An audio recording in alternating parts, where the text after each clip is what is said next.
Բարև ձեզ։ Եթերում բուն զրույց ընտրություններ հաղորդաշարն է, ես Աննա Մինասյանն եմ։ Ինչ է մեզ հուշում վերջին շրջանի ընտրական գործընթացների փորձը եւ ինչ սպասել առաջիկա ընտրություններում, այսօր կքննարկենք Հելսինկյան քաղաքացիական ասամբլեայի Վանաձորի գրասենյակի ղեկավար Արթուր Սաքունցի հետ։ Շնորհակալ եմ շատ հրավեր ընդունելու համար։ Շնորհակալ եմ հրավերի համար։ Պարոն Սաքունց, ես երևի սխալված չեմ լինի, եթե ասեմ, որ անկախ Հայաստանի պատմության երևի բոլոր ընտրությունները դիտարկելու կամ որևէ ձևով վերահսկելու այո, փորձ եք ունեցել ձեր կազմակերպությունով եւ անձամբ եւ բնականաբար շատ արժեքավոր դիտարկումներ եւ վերլուծություններ ունեք այդ ամենի մասին։ Ես չեմ ուզի մենք այսօր գնանք շատ հեռու, կուզեմ խոսենք վերջին շրջանի ընտրությունների մասին, որովհետեւ համեմատվելը 90-ականների ընտրությունների հետ թերևս այդքան էլ օգտակար փորձ չի լինի, ավելի լավ է համեմատել վերջին ընտրությունները իրար հետ գուցե դինամիկան։ Ուզում ենք հասկանալ, թե ձեր դիտարկումներով, ձեր վերլուծություններով ինչ ունենք մենք այսօր, ընտրական համակարգը մեր ինչ վիճակում է եւ ընտրությունները, որոնք որ դուք դիտարկել եք, որոնք են եղել հիմնական բացերը, հիմնական խնդիրները եւ նաեւ թերևս հիմնական ձեռքբերումները ընտրական համակարգի կայացման առումով եւ ժողովրդավարական ընտրությունների անցկացման առումով։ Գուցե չեն եղել նման ձեռքբերումներ։ Դե իրապես իմաստ ունի մեծ ժամանակահատվածի տեսակետից առաջի համեմատությունը մինչև 2018 թվականի ընտրությունները համեմատել բացառությամբ երևի անկախությունից հետո առաջի ընտրություններից համեմատել 2018 թվականի Թավշյա-հեղափոխությունից հետո կազմակերպված ընտրությունների հետ եւ օրենսդրության եւ պրակտիկայի առումով մեծ առումով բայց իրապես շատ հեռու չգնանք թե ավելի շատ արժե եւ պետք է դիտարկել 2018 թվականից հետո ընտրությունների դինամիկան Պարզ է այդ արտահերթ ընտրությունը 2018 թվականի դեկտեմբերին բոլորին այլ իրավիճակում էր հետհեղափոխական ժամանակահատվածում եւ դա արձանագրեց ընտրության արդյունքներով այն ինչ որ արդեն դե ֆակտո գոյություն ուներ 2021 թվականին արտահերթ ընտրությունները բոլորին այլ իրավիճակում էր 44 օրյա պատերազմի ծանր իրապես հետևանքներից հետո բայց հստակ է որ ընտրությունները միանշանակ եղել են ազատ եւ արդար անգամ այդ հետ պատերազմյան իրավիճակում ունենալով բավական լուրջ խնդիրներ անվտանգության տեսակետից, զոհերի տեսակետից եւ այլն։ Օրենսդրության առումով շատ կարեւոր փոփոխություններ եմ ես համարում, այն որ ընտրական որոշ հանցագործություններ, որոնք ժամանակին չէին դիտարկվում որպես ծանր, ասենք օրինակ ընտրակաշարքը, դա արդեն համապատասխանեցվեց եւ իրապես համարվի ծանր հանցագործություն, այսինքն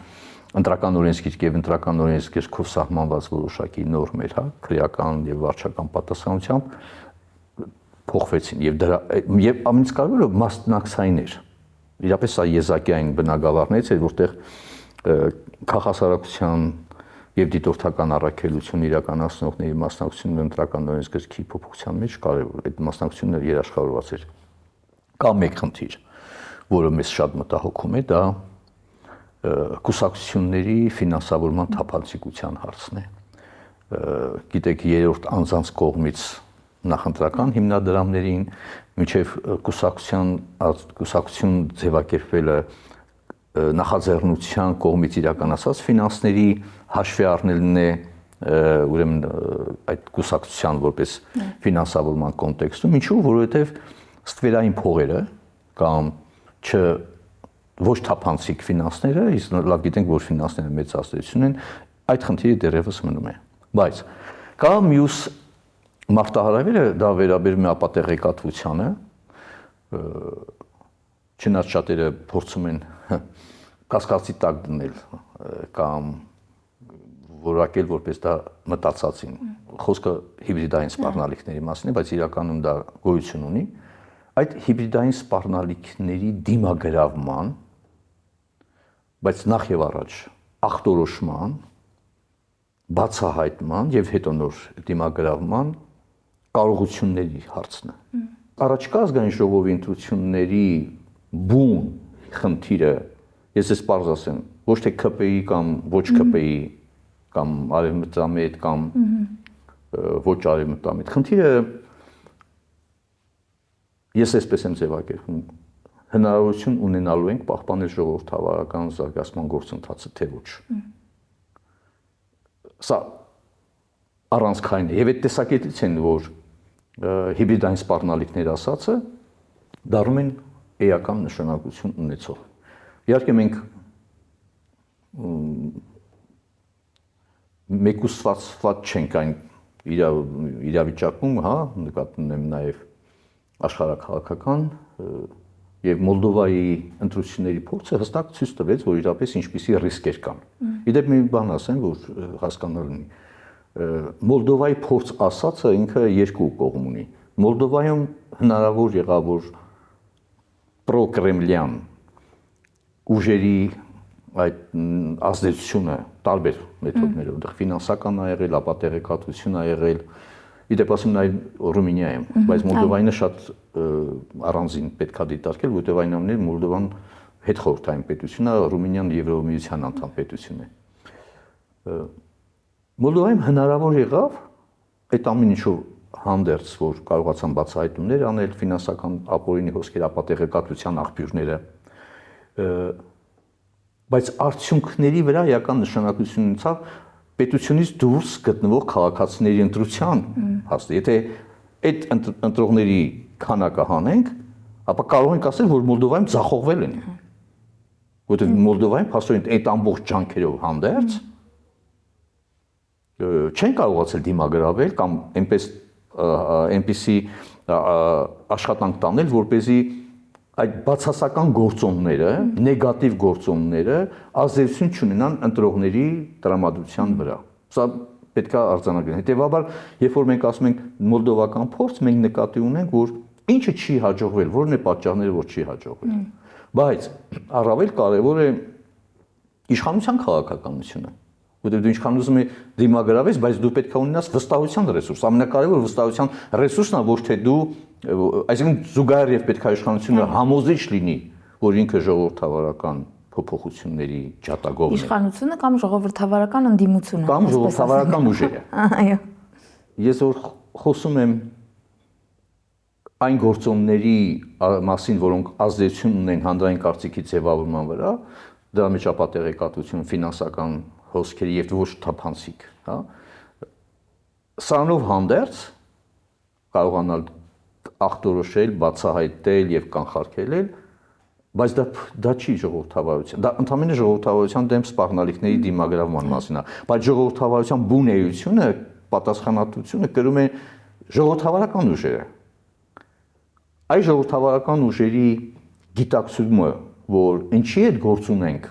որ Հայաստանը ուրեմն այս ընտրությունների արդյունքով կմնա արդյոք, կպահպանի հնարավորությունները ժողովրդավարական զարգացման իր բոլոր թերություններով հանդերձ, թե ոչ։ Կարծում եք այդ գիտակցումը չկա կամ ձևակերպված չի բավարար ձևով։ Խնդիրը նրա մեջ չի, որ մենք դուք կամ թեկուզ 1000 հոգի կամ 100 հոգի գիտակցում են։ Խնդիրը Թե քաղաքական ուժեր են նկատի ունեմ։ Նույնիսկ ասում եմ, ինչպես են կարողանալու այդ դիլեման կամ այդ հանգուցային խնդիրը հասցնել տեղ, ցույց տալ, բացահայտել եւ ամենից կարող լինել վստահելի, որ հենց իրենք հետամուտ են, սկզբունքային են եւ պարտավորություն են վերցնում այդ ամենը կատարելու, որովհետեւ դու անդադ չես կարող միայն պաշտպանվել, դու ժողովրդավարության ամբողջությունը ոչ թե դու ավտորիտարիզմի էությունը հետեւյալն է, ինքը պաշտպանվում է, ինքը իր հստակ կոնստրուկցիան ունի, չէ՞, ինչ մեթոդները որ կառավարում է կամ ղեկավարում է կամ քաղաքականություն իրական, այդ մեթոդները որ պետք է դիմագրավի, դու չես կարող դիմագրավես այդ սպառնալիքներին ավտորիտար մեթոդներով ու մնաս ժողովրդավարական։ Դիլեմա է։ Ինքը անհնար է այդպես։ Դա համար շատ կարևոր է, որ դու իրապես իրավական եւ ժողովրդավարական պետության գործիքները եւ մեխանիզմները արդյունավետ դարձնես կառավարման առումով, դիմագրավման առումով, անվտանգության առումով Եվ նաև վստահություն եւ նաև բացահայտեց թե ինչու՞ է տարբերությունը։ Այս քաղաքական ուժերի ամենամեծ խնդիրը ընտրողին իրապես ցույց տալ տեսանելի, հա, հիմնավոր, որ իրապես այս տարբերակը ռեալ է եւ այս տարբերակը, որ ասի ժողովրդավարական զարգացումը մենք կարող ենք անել։ Եվ այստեղ է շատ ամենամեծ խնդիրը, որովհետեւ 100 ասենք իդեալական ժողովրդավարության մասին շատ դժվար է երազել անգամ Միացյալ Նահանգների նման պետություն, որում տեսնում ենք ինչ մարտահրավեր կա։ Բայց այդ հնարավորության, որպես հնարավորություն տեսնելու կարողությունը, անհրաժեշտությունը դա պետք է հասցնել։ Ամենապարզ օրինակը, ասեմ, մեր հարևան Վրաստանը։ Սահակաշվիլին իհարկե Վարդերի հեղափոխության արդյունքում համակարգային կոռուպցիայի այդ կառավարման ռեժիմը հեռացրեց եւ ժողովրդի հետ միասին, բայց հետո ինքն էլ որոշակի ավտորիտար վարքագիծ դրսևորեց, որը իրավունքների խախտումներ էին ժողովրդավարական սկզբունքներից նահանջեր, բայց կար հնարավորությունների դաշտ։ Եվ որ Սահակաշվիլին այլևս չկա, իր այդ խախտումների կամ խնդիրների պատճառով, թվում էր թե ազատվում են, հա, եւ բայց ստացանեն ինչ որ հիմա են ստանում։ Ստացան ամբողջությամբ ավտորիտար կառավարում, որտեղ ազատությունները այնքան են սահմանափակվում, որ այնքան նմանվում է արդեն չնայած Եվրոպայի խորհրդի անդամ է շարունակում մնալ Վրաստանը, Ռուսաստանի Դաշնության ու Բելարուսի հետ ինոագենտներ եւ այլն։ Այսինքն այստեղ խնդիրը կանում է նա, որ հեռացնելով Սահակաշվիլին որպես ժողովրդավարական զարգացման հնարավորություն, դա չփոխարինվեց ժողովրդավարական զարգացման նոր հնարավորություններով, այլ փոխարինվեց ավտորիտար, այս ընդ որում հետաքրքիր գնահատվում է Վրաստանում կառավարում վարագույրից այն կողմ, որտեղ փաստացի Միծինա Իվանիշվիլին է ղեկավարում, չնայած որից է պետական պաշտոն չունի, որից է վերահսկողություն չկա այդ մարդու որոշումների վրա։ Մնացածը պետական ինստիտուտ կատարողներ են, հա, այս բանա նայող է էլի այդտեղ որ կայսր կամ բան։ Մենք այդ կարող է դիլեմայի առաջ ենք կանգնած, ոչ թե կարող է, ես համոզված եմ։ Սա մեկ, բայց մյուս կողմից մեր անելիքը բա։ Մեր համար շատ կարևոր է, որ ընտրությունները լինեն ազատ եւ արդար։ Այսինքն սկզբունքները, չափանիշները պահպանվեն, բայց միաժամանակ շատ կարևոր է բացահայտել, եւ այստեղ մենք ցավոք սրտի այդ կարող նույնիսկ դա մեր անելիքը չէ։ Ասենք ֆինանսական մախինացիաները եւ այլն կներեք դա չունենք այդ գործիքակազմը։ Եվ այստեղ պետությունը ունի այդ կարողությունը, թե չէ այդ հարցը։ Բայց fake նարատիվների առումով, տապատեղեկատվության փաստերի ստուգման առումով արդեն ես տեսնում եմ, որ որոշակի ուրեմն աշխատանքներ կատարվում է, հատկապես թե ինչպես են կեղծ օգտատերերը, հատկապես արտասահմանյան, հայաստանյան իրադարձությունների հետ կապված կեղծ նարատիվներ ուրեմն եւ հայտնի է կարևորը բացահայտել թե ովքեր են շահագրգիռ այդ կողմերը եւ այստեղ պարզ է որ մենք ունենք այդ խնդիրը եւ այդտեղ փաստերի ստուգման հարթակները եւ քաղաքասարակության այդ կառույցները կարող են այդ աշխատանքը եւ կա։ Գիտեք, ինձ այստեղ մի հատ հարց է հետաքրքրում, այսինքն մի քիչ մտահոգիչ այն իմաստով, որ օրինակ այդ փաստերի ստուգման հարթակները, հա, մի քանիսը կան, բավականին ակտիվ եւ որակյալ գործ են անում։ Ինձ դա տեսանելի է, իմ շրջապատին դա տեսանելի է եւ մարդիկ կարդում են, տեղեկանում են եւ այլն։ Ինձ ավելի շատ հետաքրքրում է արդյոք դա հասանելի է այն մարդկանց, ում որ դա իրոք պետք է։ Քիչ առաջ որ մենք խոսում էինք, որ կարող է նույնիսկ 1000 մարդ էլ գիտակցի եւ կարողանա եւ այլն, բայց խնդիրը դա մեջ չի։ Այդ խնդիրը որպեսզի ընտրողները հանրությունը կարծիքի ձևավորման տեսակետից ստանա անհրաժեշտ ինֆորմացիան։ Դա նշանակում է, որ փաստերի ստուգման այդ հարթակների կողմից հետազոտության արդյունքները պետք է չսահմանափակվեն միայն սոցիալական ցանցերում։ Եվ այստեղ պետության պարտավորությունն է ազատ եւ արդար ընտրությունների տեսակետից եւ բազմակարծությունը ապահովելու հանրային հեռուստաընկերության, բայց միաժամանակ էլ ժողովուրդ սահմանադրության առաջի ամփոփող հոդվածով սահմանված ժողովրդավարական, իրավական, ինքնիշխան եւ սոցիալական պետության սկզբունքների ապահովման տեսակետից այդ ինֆորմացիան, որպես սպառնալիք այդ սկզբունքներին, հանրայնացնի ոչ թե խոսույթով քարոզչական, այլ կոնկրետ փաստահեն հետազոտողների վրա։ Սա նույնպես գալիս ենք կա ապահովելու այդ հնարավորությունը թե ոչ։ Պիտի, եթե գիտակցումը կա մարտահրավերի։ Ես այստեղ ասեմ, որ ակնհայտ է, որ մենք ունենք հիբրիդային սպառնալիքների մի քանի աղբյուրներ։ Մեկը դա Կրեմլն է, մյուսը Բաքուն։ Շատ պարզ է։ Իսկ Եվրոպան, օրինակ, ասում են, այ տեսեք, Մոլդովայում, եթե վերադառնանք այդ փորձին, ասում են հակաժողովրդավարական մեթոդներով fake սպառնալիք կասեցրեցին, այսինքն էլի տենց ասեցին, այ գալիս են մեզ։ Ասելով չի։ Հա։ Այսինքն որ հակաժողովրդավարական էր Եվրոպայի միջամտությունը։ Ուրեմն Եվրոպայի միջամտությունները համարել հակաժողովրդավարական, դա ուղղակի հանդիսանում է ավտորիտար ուժերի առջև ճանապարհը բացելու եւ անպատիժ իրենց գործողությունները թողնելու նպատակ։ Շատ պարզ է դա։ Այսինքն, երբ որ փորձում են նույնիսկ այդ նարատիվը համեմատել, դա ինչ տարբերություն Կրեմլի թե Բրյուսելի միջև, դա միանշանակ ուղղված է Կրեմլի փաստացի ներկայությունը եւ ազդեցությունը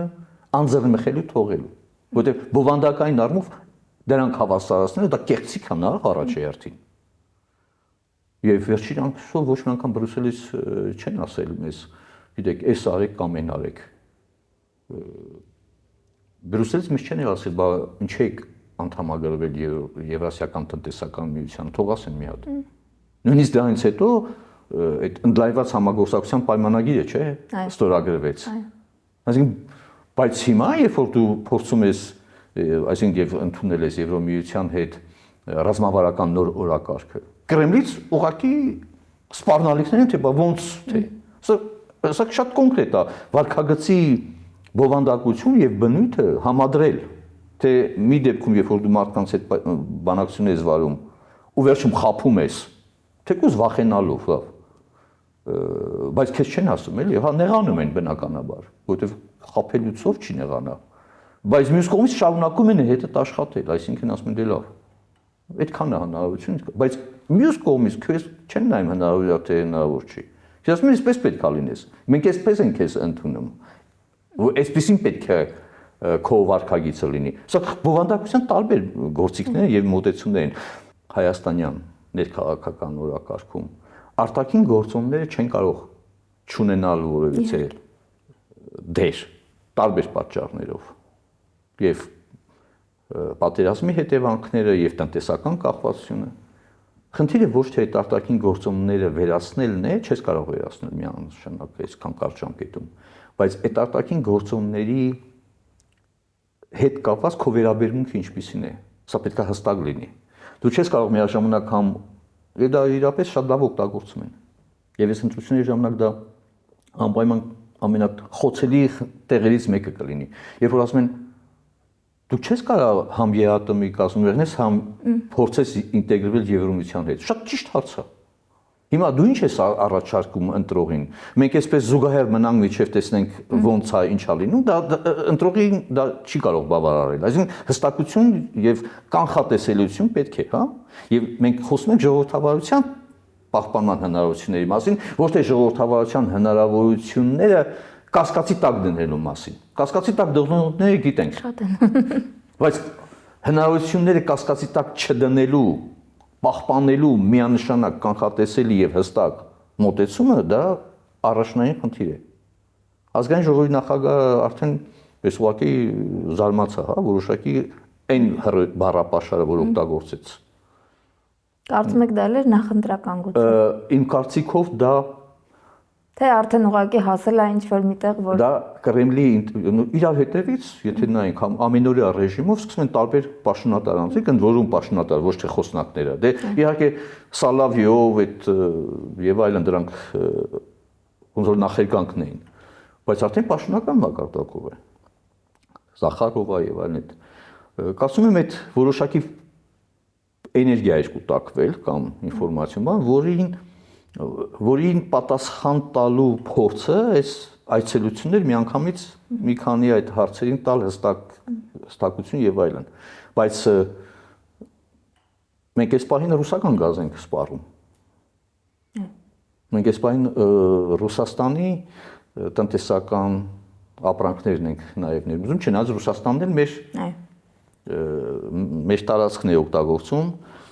պատժամիջոցները հաղթարելու համար, որը նույնպես հարց է, նույնպես խնդիր է։ Այսինքն այստեղ մյուս կողմից թրիպի հետ ծրագիրը իմ բոլոր իմիջած հետաքրքիր է Թրամփի եւ իր տեղակալի, հա, իրանք միանշանակ հակաժողովրդավարական են։ Հետաքրքիր, այո։ Բայց նույնիսկ դրանով հանդերձ, դե որտեղ ոնց կարող դու ժողովրդավարական համարես, երբ որ ժողովրդավարական պետության այդ նախագահը հավակնություն ունի այդ պետության տարածք վերցնի։ Ինչ տարբերություն, չէ՞։ Մի քանի պետության։ Բայց եւ այստեղ ա որ պետքա հստակ ասել։ Միացյալ Նահանգներում կա կոնգրես, որը ընդունում է որոշում եւ արգելում է Թրամփին կատարի գործողություն եւ նա ենթարկվում է կոնգրեսի որոշմանը։ Այո։ Այդպիսի այո, բայց այդ մեխանիզմը չկա ոչ Բաքվում եւ ոչ էլ Մոսկվայում։ Չկա, ինչ է նշանակում բանը Պետդուման կամ Ռուսաստանի Սենատը որոշում կայացնի, որ Վլադիմիր Պուտինը որպես նախագահ իրավունք չունի ինչ գործողություններ կատարելու կամ Բաքվում բրիտանիկ միլիմեջից, հա։ Հասկանալի է, որ երբ որ վարքագծով կամ բանով, ուրեմն որոշումներով դու նույն հարթության մեջ տեսնում ես Թրամփին եւ Պուտինին կամ Ալիևին, դու դրանով կեղծում ես հաջորդ բանը, որ պետությունների կառավարման ամբողջ մեխանիզմը եւ բովանդակությունը արմատապես տարբերվում են այնուամենայնիվ, որտեղ կա հակակշռի մեխանիզմ, սա պետքա ցույց տա, այսինքն հենց չի որ ասենք թե գիտեք ոնց է, ես դա ինչ կապ ունի Թրամփով, կապ չունի, Ամերիկան ուրեմն իդեալական է, չկա իդեալական բան։ Չկա։ Բայց կա մեխանիզմներ, որոնք գործում են, այդ մեխանիզմներն են իդեալական։ Իր բոլոր դժվարություններով հանդերձ։ Եվ այս առումով թրիպը, որը հիմա քարկոծվում է, որս կարևոր հարց է, թեկուզ Թրամփի անունով է, բայց դա Միացյալ Նահանգների ծրագիրն է, որում կան այդ արդյունավետ մեխանիզմները հակակշիռների, որը չկա ոչ Բաքվում եւ ոչ էլ Մոսկվայում։ Եվ այդ առումով երաշխիքը Միացյալ Նահանգների այդ ծրագրի բոլորին այլ բովանդակություն ունի, քան այն երաշխիքը, որ փորձում են մեզ հրամցնել անձինս, ասենք թե Կրեմլի կամ Չինաստանի, ինչու՞ համար, որովհետեւ մենք այդ երաշխիքները արդեն ունեցել ենք անվտանգության, որը չի աշխատել։ Այս համեմատություն, բովանդակության բացահայտում, նաև անելիքների առումով հստակություն եւ միանշանակությունը սա լինելու է որոշիչ։ Բայց մեր անելիքը ամենից կարևորը, որ այդ ամեն ինչ պետք է կատարվի ժողովրդավարական եւ իրավական պետության ընթացակարգերը պահպանելու, որովհետեւ իրապես ես ասացի, որ կեղծ է այդ նարատիվը, որ Եվրոմիությունը հակաժողովրդավարական մեթոդներով է։ Չկա այդպիսի բան։ Իրենք օրինակ հիմա ապատեղեկատվության հետ կապված մտահոգություններով հանդերձ, այնուամենայնիվ այն խոսքի եւ կարծիքի արտահայտության ազատությունը շատ ավելի կարևոր են համարում։ Իշխանությունը հիշում եք քրեական հետապնդում էր նախատեսել հոդվածներով, ապատեղեկ բանը, վիրավորանք եւ այլն, բայց հանվեց։ Այո։ Ճնշման տակ Հիմա վարչականն է, չէ՞, պատասխանատվությունը։ Քաղաքացիական օրենսգիրքով կա այդտեղ մի նախկին։ Այսինքն քրեական հետապնդումը հանվեց։ Ինչքան էլ, այսինքն հենց տեղ էր, որ կարողությունը հրաժարվել հակաժողովրդավարական մեթոդներից ամենից կարևոր բանն է։ Այո, եւ դա հանրային վերահսկողության եւ ճնշման արդյունքում էր, որը նաեւ դուք շատ մեծ դեր ունեք։ Այս հնարավորություն, հիմա ես ասում, բանում Վրաստանում ընդունեցին ինասրանի ագենտ, այդ տերմինը օգտագործենք, հա, օտարերկրագործական։ Քաղաքացիության վրա ինչ կարծիքը, մարդիկ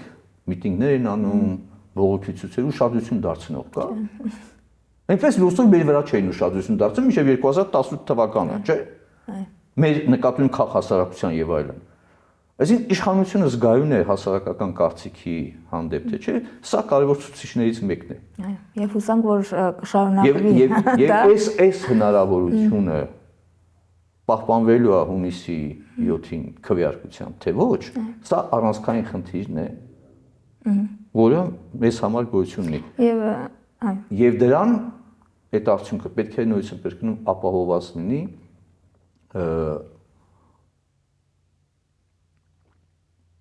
ընտրողների իրավունքների, ընտրվողների իրավունքների, հա, պաշտպանությամբ, որովհետև կասկածի տակ չպետք է նպատակը չի կարող արդարացնել միջոցները, սա արատավոր է եւ հանցավոր է։ Դա կոմունիստական ռեժիմի ամենակարկառուն բաներից մեկն էր։ Պարոն Սաքունց, կներեք, մեր ժամանակը ցավոք սպառվում է եւ ես մի շատ կարճ հարց ունեմ, որը իրականում շարունակում է ձերս միտքը։ Այո, ընտրություններ են սպասվում եւ այդ ընտրություններում ընտրելու է քաղաքացին եւ մեր որոշ քաղաքացիներ գերադասում են չմասնակցել ընտրություններին, пассив ինչ-որ դիրք գրավել եւ այսպես ասած պատասխանատվությունը իրանց վրայից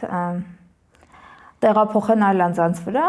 Հիմա իմ վերջին հարցը, որը բոլորին եմ տալիս, իրականում դա իմ տեսակետը ակնհայտ է այդ հարցի շուրջ, բայց ինչի պետքա մարդիկ գնան մասնակցեն ընտրություններին։ Խնդրում եմ շատ կարճ, եթե հնարավոր է, բլից ռեժիմով։ Վաղաշաբաթում ընտրություններին մասնակցել էին շատ ավելի մեծ թվով քաղաքացիներ, քան նախորդ դիմի ընտրությունների ժամանակ։ Ինչու պետքա գնան։ Իսկ հարցը ոչ թե ես ընտրողներին, իսկ ինչ է առաջարկում ընտրողին, որ նա գա ընտրության։ Սա է հարցը։ Ընտրողին դու չեք կարող ստիպեք, որ գա քվեարկության։ Իմ ամբողջ ասելիքը հետևյալն է. ինչ ես առաջարկում ընտրողին։ Դու այն ինչ որ առաջարկում ես ընտրողին հասկանալի պետք է լինի, բարձ պետք է լինի, վստահելի լինի եւ ինքը այդ առաջարկի մեջ տեսնի իր արժանապատիվ զարգացման հնարավորությունը։ Ոչ թե ստամոքսային, այլ արժանապատիվ։ Կարողանաս բանկանի։ Ընտրողների այն խիստ ցածր քանակը, որ Երևանի դե վերջի ամենամեծ ընտրությունները Երևանի ավականներ պայմանավորված էր հենց այդ առաջարկների բացակայությամբ։